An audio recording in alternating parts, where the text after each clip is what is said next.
Hey, gorgeous! Welcome to the Business Mindset Podcast with Holly Wharton, which combines powerful strategies on how to upgrade your business mindset, along with practical business tips to grow your business. This podcast features solo shows with Holly and also interviews with inspiring women entrepreneurs from around the world. Thank you so much for joining us today. And now, here's your host, Holly Wharton. Hello and welcome to the Business Mindset Podcast with Holly Wharton. Now you may be wondering, what the heck is the Business Mindset Podcast? I was subscribed to the Ready to Bloom podcast. Yes, you are. And in the same way that about a year ago I rebranded from Socially Holistic to Ready to Bloom, I am rebranding everything again. So you may have noticed that I've completely upgraded my website, changed the domain to my name, hollywharton.com, and I have rebranded the podcast as well. So it's now being called the Business Mindset Podcast. It's the same podcast, same interviews, same solo shows, same great guests, same host, me, just a different name. So I'm going to make this short and sweet so that we can get on to the episode, but I wanted to let you know what the heck is going on here. So this is now the Business Mindset Podcast. Same thing as always, different name. So thank you very, very much for tuning in.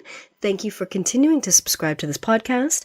And I'm going to turn it over to today's episode, which I'm really, really excited about. So thank you very much. Hello and welcome to the Business Mindset Podcast, episode 141. This is your host, Holly Wharton. I'm here with today's special guest, Caroline Frenette. And I completely butchered that. I'm terribly sorry.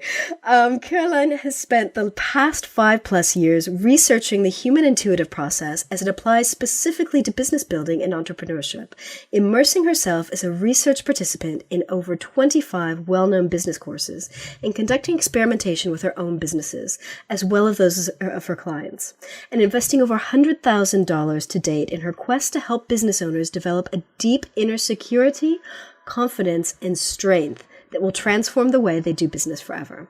Welcome. Thank you. Thank you for having me.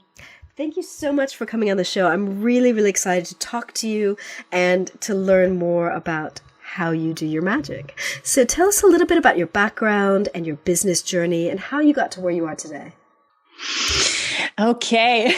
Where should I start? Very interesting background with your fashion design, lots of big changes. Yes.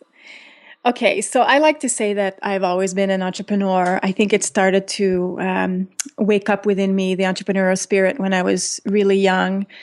In fact, I remember a specific moment. I think I was 14. I was in secondary school in Quebec. It was a nun school, so private nun school. Mm-hmm. It was awful, and I was a rebellious student. And I was always getting into trouble. The nuns really didn't know what to do with me. It was kind of bad. But one day, we were asked to raise money for the end of the year prom. You know how there's like a prom and there's a journal for the end of the year? Do you remember that? Yeah. So we were asked to raise money for that. And that's when my entrepreneurial spirit woke up. I got the idea of creating a fashion show. And I had never done that before. I was 14 years old. I had no experience, but I just thought, hey, I think I can do this. So I went out and I just knocked on the boutiques' doors and gathered the clothes and gathered my friends and created the little catwalk, runway choreography. And I booked a discotheque in town and I organized this whole event, which turns out now when I look at this in hindsight, what strikes me is that first, it awoke my entrepreneurial spirit. It's when it really came through. I ended up raising the most money in that school for the journal and for the prom. It shifted also how I saw myself, because I remember the principal, the head nun of the school, who was so doubtful that I was going to pull this through. And I remember when I brought the money in the envelope and I saw a mix in her eyes of, I can't believe you did this, and maybe you're going to be up to something good in your life. Oh. Yeah, so that moment was so, I think these moments that we have in our life when we know that they're pivotal. Mm-hmm. Yeah. So that was one of them. And that's when I knew somewhere inside of me there was this entrepreneurial spirit that I was going to follow. So fast forward to years later, I was a cartoon artist for many years. I was drawing cartoons for television. Oh. And even as I was working as a cartoon artist, I could still really feel the entrepreneurial spirit. Like I was always coming up with ideas of how I can start my own business until one day I took the leap. And not knowing anything about fashion, but really loving fashion, I decided to launch my fashion high-end ready-to-wear. Again, I had no clue what I was getting into, but I had saved quite a lot of money from the cartoon job. Mm-hmm. And by a lot of money, I mean like maybe like a year's worth of living plus extra to invest in my business, which started to run out really quickly because it's quite expensive to do fashion week and to produce samples for your collection. And in the fashion industry, you work at least a season or two ahead of time. So you're producing your clothes ahead of time. You have to pay for the production of your clothes ahead of time. And then even once everything is delivered and into the stores, a lot of the stores are going to give you a 30 to 60 day check, post-dated check. So it takes a long time before you get paid, which is something I didn't know and learn the hard way. But I kind of, through the fashion business, how do you say in English, earn my chops as an entrepreneur? Like, you know, when you're faced with having to work it out, having to find a solution. Nobody was giving me any money to figure it out. It had been my own money. And I remember another pivotal moment when I was sitting in a restaurant with an advisor, a man who I thought might be an investor in my business. And I remember him telling me that my capacity to find solutions, even though it looked like there weren't any, was what would make me a potential for investment, meaning investors look for entrepreneurs that can find solution. So at the beginning, no one wants to help you. So I was trying to get some investment to really have an easier time with the cash flow in the fashion business, but nobody was willing to invest in me, and the banks weren't willing to invest in me either. And that's where I really started to see that this is the first challenges that startup entrepreneurs are going to go through. If you're not able as a startup entrepreneur to find solutions to get your business off the ground, it most likely will not last or get off the ground, or nobody will invest in you. Does that make sense? Yeah, that makes absolute sense. Yeah. Do you watch Shark Tank by any chance? No, I don't. I have seen a couple of episodes of it, but no, it's not something I have seen on a regular basis, but... Yeah, I think in England, it's you have Dragon's Den. In Canada, yeah, we have the same. I'm just a fan of that show because it's entrepreneurs having to pitch to venture capitalists to invest in their business, and you can learn so much from what it takes to be a successful entrepreneur. And that's one of the things that I see over and over again. The same thing that I went through years ago with my first fashion business is, do you have what it takes within you to be a successful entrepreneur? Do you have the courage, the qualities, the strength, the confidence, the guts, the ability to take risks, the ability to do it differently, do it your own way? Do you have the talent? One of the things that drives me nuts is that lately online, you have this thing going around that it doesn't take talent to make it as a business owner. And that totally drives me nuts because it breeds these people that just do whatever, but don't have anything of value to bring. Yeah. So that first fashion business was really where I got to really develop my entrepreneurial spirit, to develop this even stronger. And then turned that into a yoga wear business, opened 2 retail stores in Montreal, a yoga studio. And all the while feeling really drawn to personal growth, spiritual development. I hired my first coach when I had my retail stores in Montreal, and it had a huge impact on me. It enabled me to reach a big goal that I had in my business. And then I decided to take a coaching certification so that I could be a better boss and a better leader for my team, for my employees. Not really knowing that I was about to drastically shift in my business and take the leap from offline business owner to online business owner, which is now where I am today as an intuitive business coach for women entrepreneurs. And how was it making that shift from offline to online business? Well, it was difficult and it was perfect. It was the end of a long dream of being a fashion designer, that I channeled my creativity through the high-end ready-to-wear and then through the yoga wear and then through operating the retail businesses. One of the things that I realized when I had my stores and my team of employees is that I became a manager and I didn't like that. Yeah. And even though I had created this community and I had beautiful clients and I loved what I was doing, at some point I could really see the limitations of a retail business.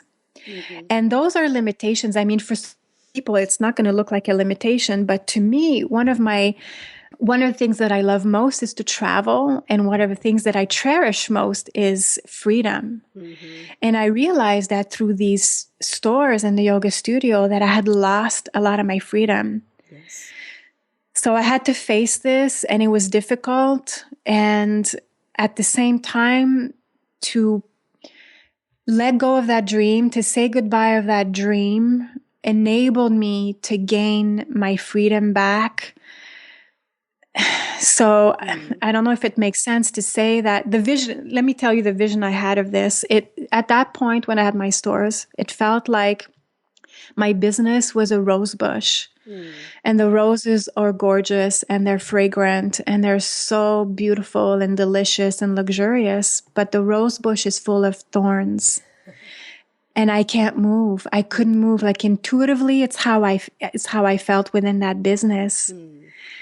And so in order to get my freedom back and to spread my wings, I needed to get out of that rose bush. Does that make sense? Yeah, that makes absolute sense. Yeah, I know exactly what you're talking about. Yes. Freedom so is it's a very interesting. important value for me too. Yeah. So it's interesting because before I made the decision, I was working with 2 coaches and I cried for 3 months. At some point, I thought I would never stop crying. Like I remember telling my coach that I thought I would never stop crying. But once I really saw intuitively that vision of where I was at, and then when I started to see a glimpse of my future free from that rose bush that was constraining me, then I was able to courageously make the decision, okay, it's really time for me to move on. If I'm going to create the next level of what I want to create in my life and my business, this structure of the retail business is not going to support me. And as soon as I made my decision that it was time to let it go, I stopped crying. And I just shifted my energy and I started to focus on how can I close and wrap up that business in the most beautiful way possible by honoring everyone around me, my employees, my clients, my students. And I was really clear that I wanted to do it with full integrity. So every day I had to face my clients that came to say thank you or hug me, or they would show up annoyed. Where are we going to shop? Like, why are you closing the studio? Every day I had to face this, and it really developed a strong and inner strength. Yeah. And I ended up doing it with integrity and honor, paid everyone, sold everything, made a big party. And the last day we had a big bottle of champagne, and it was time for the new life, the new journey. I love that you celebrated the end of one kind of cycle in your business to make space for the new. For sure. Yeah, because you can't if something is so dear to your heart, ignoring it is it's not going to work, right? Because you're still going to hold the energy in your heart. So you want to heal it and honor it. And I think honor is the best word. Yeah. Yeah. Yeah. I love that. I love that concept. So tell us a little bit about how you made this transition into online business, let go of the retail stores, and you started coaching entrepreneurs and working with other entrepreneurs. How was that? How did you find that transition? Oh, I loved it. And what I didn't realize was that everything I had done in the past was preparing me for this, or had prepared me for this. So, that I had been an entrepreneur for almost 10 years at that point. So I had been really developing my entrepreneurial spirit, which is, to me, this is one of the keys that's missing, that I see, why I see women struggle, especially coaches. They want to start their own businesses, but they're not entrepreneurs. Yeah. You're going to need to be an entrepreneur. So how would you define that entrepreneurial spirit that some of us have and some of us lack? The entrepreneurial spirit is the capacity to look inside of yourself for the resources that you need to create the success in your business. Yeah. So I don't have a specific formula for this or specific qualities that I have to name, because it's going to be different for everyone. For some people, it's going to be to develop their business intuition. For others, they're already highly intuitive, but they don't use it or trust it. So they're going to have to build the trust and maybe take more action. For some people, it's going to be about being able to tolerate risk, being able and willing to invest in yourself and to learn the skills you need to learn to be an entrepreneur. Again, I see a lot of creatives, writers, healers, coaches that are very good at what they do, but they're not willing to learn the business strategies or the business structure that they need in order to have a successful business. So then I want to point people to look inside of them. What is it that they need to develop that will make them a successful entrepreneur? Yeah. And I think that's a very important point, that it's very, very different for each person. Yes. So discovering what will strengthen your entrepreneurial spirit is part of the journey. And it's going to change, right? Like every year for me, I can tell that I'm feeling called to embody a new quality. And even it could be even monthly, and you can check in with yourself, maybe even weekly or daily. Like this morning, I woke up and I felt a little bit out of alignment, and I hadn't done my yoga in a while. I've been totally into fitness lately. So I would just get up, put my running shoes, and just start jumping and running and doing weights. And today, I don't know if it's the full moon from yesterday, but I felt called to just get on the yoga mat and become present to what I was feeling within myself. And what kept coming up over and over again was to tap into the space of love, to embody the quality of love. And if I was to dig a little deeper, I would say that this is something I'm feeling called to do today in the next few days, because I'm how do you say? I'm looking for my word. I'm challenging myself to connect with some people for a particular project that I'm working on.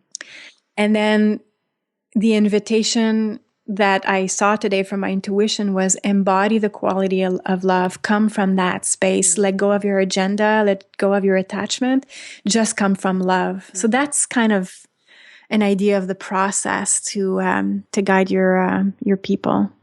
Excellent. So what would you say are your top tips, now that we're kind of focusing more on intuition? How can women master their business intuition and create quantum leaps in their business? The first thing I'd like to say is to just use it in your everyday life. Like, tap into it into your everyday life. It's funny because to me, intuition is very organic. It's very simple. And sometimes it's almost, I want to say almost logical in terms of this is the next step. So sometimes intuition doesn't come with all the bells and whistles and angels. Sometimes it's going to be just a really clear thought or a clear inspiration. So starting to acknowledge that, and then taking action on it. And again, I want to say, because sometimes we're going to feel an inspiration or an intuition, and then our logic is going to come and say, it doesn't make sense. Mm-hmm. So if you're going to develop your business intuition, you want to start to maybe ignore the logic that has a lot of things to say about that idea and why it's crap and why you shouldn't be doing that. And instead listen to that gut feeling and take action so that you can build your confidence, so you can start to act on it and see, did this work? Did this not work? And do you know what I mean? Yeah, I know exactly what you mean. Yeah. So practicing it in everyday life. And one of the things that I do with my clients, it's funny because a lot of my clients call themselves intuitives and they don't use it in their business. So last week, I'm talking to someone who's telling me, I really want to create new clients right now. I'm ready to welcome new clients. And I said, okay, close your eyes and tell me 2 people that come to mind. Like the first thing that comes to mind, just tell me. So she gives me the name of 2 of these women. And then right away, she tells me the reasons why it doesn't make sense and that she hasn't been in contact with them for the longest time. And then I told her, I said, this is what we do in our everyday life. We have those feelings or we have those intuitive nudges and we don't follow up on it because we listen to the overthinking mind that doesn't agree that this is a good idea. Yeah. While all we have to do is just follow up and see what happens. Now, next thing you know, this client comes back to me and says, well, what do you know? This person just signed up with me. And it could be really simple. Yeah. Mm-hmm. Yeah. And that was exactly the confirmation that she probably needed in order to make it easier in the future for her to listen to that intuition. Mm-hmm. Yeah. So building that trust, learning to tap into it. And to me, it's also knowing the difference between the thinking mind and the intuition. To me, this is a very different place to tap inside of ourselves. Mm-hmm. It has a different quality to it. To me, intuition or wisdom, and sometimes I prefer using the word wisdom because people associate intuition as if it's really woo-woo, and it's not. We're all intuitive. We're all highly intuitive being. But the wisdom, the way that I decipher it is that it has neutrality to it, a clean energy, a clarity to it, like an inner knowing, and it's devoid of judgment or fear. It's just very clean. That's what I want to listen to. Yeah, that makes absolute sense. So how do you think, some of us, as you said, a lot of your clients say that they're intuitive. Some people just have the belief that they're not, or they're just so out of touch with themselves that it's really difficult for them to listen to that voice of wisdom. How would you recommend that people get started? So you said to practice it in your everyday life, but how do you get to the point where you can even be open to receiving that wisdom? Well, I think that first you need to want to be open to it. You need to want to have this connection. Mm-hmm. And then I think it's back to what I was saying, to develop the ability or understand the difference between the thinking mind and the inner wisdom. Mm-hmm.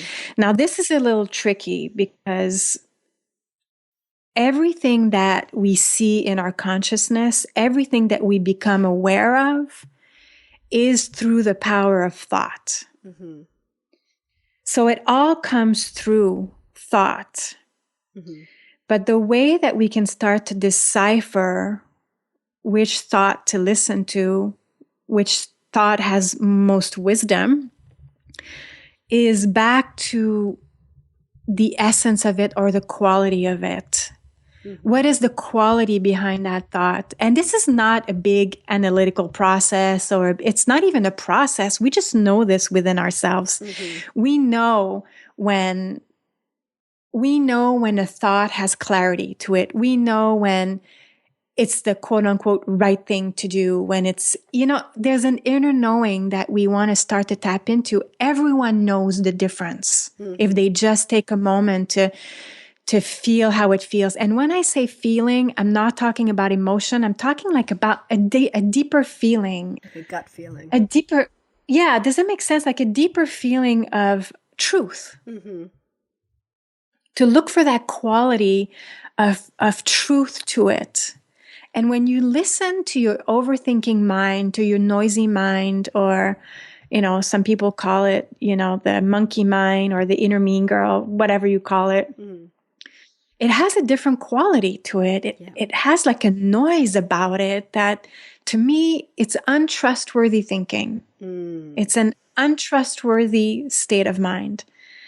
So I want to look for, again, a sense of truth and neutrality and clarity. And sometimes it's a question of stepping away from a particular idea or a particular situation or challenge, so that we can kind of create some space so that a fresh new thought can come. Mm-hmm. Yeah. I think it's really important to allow that space for that wisdom to come through. Because if we're running around all the time, one thing after another, just completely overwhelmed, it can be really difficult to listen to those messages. Yeah. And often it's a question of slowing down within ourselves. Yeah. It's not necessarily a doing, it's a slowing down within ourselves. And to me, sometimes I can see moments of awareness or presence that even if I'm really busy, I can still access that space within me. Mm-hmm. And to me, that's the proof that that space is always there. The wisdom is always there. The connectedness, the inner confidence, the spaciousness, it's always there. No matter what's going on outside, I can access that space. I got to practice this last week when I was in New York, because to me, New York is it's wild and crazy and busy, and there was so much construction and so much noise and people and traffic. And I could see that my thinking was creating a lot of the stress about it. Like I could see that I had a lot of thinking about New York. Like if I allowed myself to get into my head about New York, there's a lot that I could say, and then my thinking creates how I feel, right? It's not the city that makes me feel how I feel. It's the thinking about it. Mm-hmm.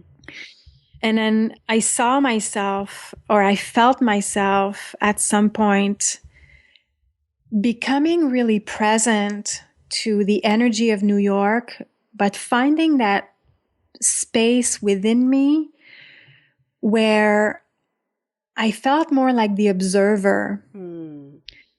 And I could see my thinking about New York. And I could also feel the energy of New York. But I somehow, in the midst of the chaos, I found a deeper connection to, I call it the inner goddess. Mm-hmm. You could call it source. Somehow I dropped into that space, and I was walking around New York, and it's still the same city that it always was, but it didn't get to me anymore. Mm-hmm. So for the whole 5 days that I was there, I could really see the space within me that I can access and stay in that presence. Mm-hmm. That would enable me to have a completely different experience than if I was to really get into my thinking about it. Mm-hmm. Yeah, that makes absolute sense. Yeah, I love that. I think that's really, really practical, because sometimes, we're so overwhelmed, and you just need to allow that space so that you can tap into that wisdom. So tell us, how can other women entrepreneurs work with you? I know you've got your 6-figure club, you do some coaching. What's the best way for people to get started with you? Well, they can check out my website, Caroline&rsquo.com. Mm-hmm. So that's Carolinefrenette.com. I like to spell it because when I say it in French, and when I mispronounce it in French, that's also confusing. Caroline Frenette, or what would you say in Spanish? It would be Carolina, right? Yeah, it would be Carolina, yeah. Carolina. I love that. Yeah, I think I should go for Carolina. So they can go check out my website, and on there's lots of resources and a contact page if they have any questions. Mm-hmm. And what are your favorite social media networks to hang out on? Oh, my God. It's funny that you should ask that today because I'm thinking of jumping off social media. Oh, wow. Okay, great. I'm glad I asked that question. So tell us what's going on for you with that. Are you getting an inner wisdom download about stepping away from social media? Well, yes, because I have to start to be really discerning of my time. And this is something I haven't delegated yet. I'm in the middle of writing a book, and I got really clear in the last few days what needs to go in order for me to create this space. And it's social media. So it's easier to get in touch with me, my website and my email. But something else that really was a revelation over the weekend. So when I was in New York, I was working with fellow Supercoaches, and I was talking to this guy who has this booming business. He's from Scotland. Mm-hmm. And he works with executive coaches, and an excellent coach. I got to be coached by him over the weekend, and I was blown away. And then I went to connect with him on Facebook, and I'm looking all over the place for his website, and he doesn't have a website. He doesn't have any social media channels. And here he has this booming business. And it just reaffirmed to me that it's not about the website. It's not about the social media. It's a great way to connect. Don't get me wrong. It's just a great way to connect. But the work needs to speak for itself. And there's other ways to create a great business. And I don't know. It's just a revelation for me to be more mindful of my time and how I connect with people. I love that. So you've talked a little bit about how you've worked with coaches in the past. Do you have any women business mentors? Or are there any women entrepreneurs who inspire you? It's interesting because right now I'm working with a man coach, Michael Neal. Mm-hmm. Okay, so I'm gonna tell you something that is gonna put things into the context. But for the last 3 years, I've been really exploring the 3 principles. Are you familiar with that? No, I'm not. Mm-hmm. So not many people are. Mm-hmm. Yeah, it's really not well known at all. But it's an inside out understanding that really changed my life and my business. So not many people know about it. Not many people teach the 3 principles. I bring this in my coaching and in my business and in my masterminds. Mm-hmm. But because there are very few teachers and coaches, it has become more challenging for me to admire people that don't have this understanding, because this understanding is drastically different. So if you had asked me this question a couple of years ago, I would have named you a few women that really inspire me. Mm-hmm. At this point, I have a few principles teacher that are inspiring, but don't fit the usual model that we look for in terms of mentor. Usually people would say, I don't know, Oprah or Marie Forleo or, Danielle Laporte or Richard Branson. Mm-hmm. And I don't have that anymore. So I can't answer you. Okay. Well, you've answered me anyway. So I'm going to look for is there a website about the 3 principles that I can link to in the show notes? Or is that? Yes. Let's see. What can I give you? I'm going to think of the best ones and give you the address. Okay, perfect. And then I'll just link to that in the show notes. So if anyone has had their interest piqued by your comment, they can check that out and learn more. Excellent. Mm-hmm. Thank you so much for joining us today. Thank you. It's a pleasure to have you on the show. It was a pleasure to talk to you. Thank you so much. You're welcome. And thank you for listening. And remember to visit hollywharton.com/141 for the show notes on this episode. Thank you. Thanks so much for listening to the Business Mindset Podcast with your host, Holly Wharton. You can find more information about today's episode, including links for topics that were discussed, at hollywharton.com. And if you enjoyed this episode, please remember to head over to iTunes and leave a quick review of this podcast. It just takes a minute. Thank you.